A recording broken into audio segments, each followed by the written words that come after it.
तारू चाह लेखा फूल के बगान लेखा हंसतारू का बात बा।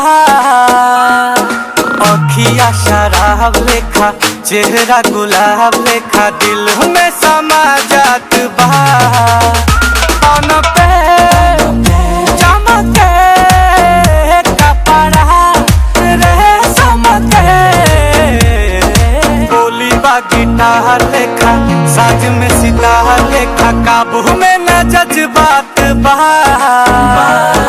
हवा में रुमाल लेखा खुला खुला बाहर देखा चले तो लहरात बा।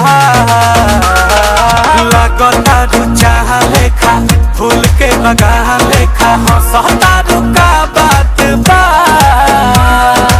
अखिया शराब लेखा चेहरा गुलाब लेखा दिल में समा जात बा।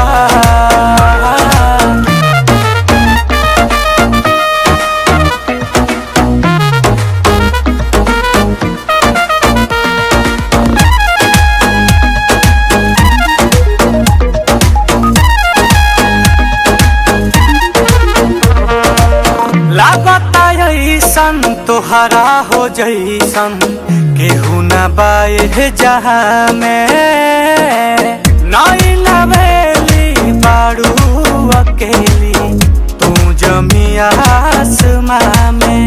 तोह से मिल के अच्छा लगे दिल के झरना के पानी लेखा जोश में जवानी लेखा धीरे धीरे बल खात बा। प्यार के कहानी लेखा बारू जिंदगानी लेखा तोहरो मिलल साथ बा। लगता रुचाह लेखा फूल के बगान लेखा हंसतारू का बात बा। अखिया शराब लेखा चेहरा गुलाब लेखा दिल में समा जात बा।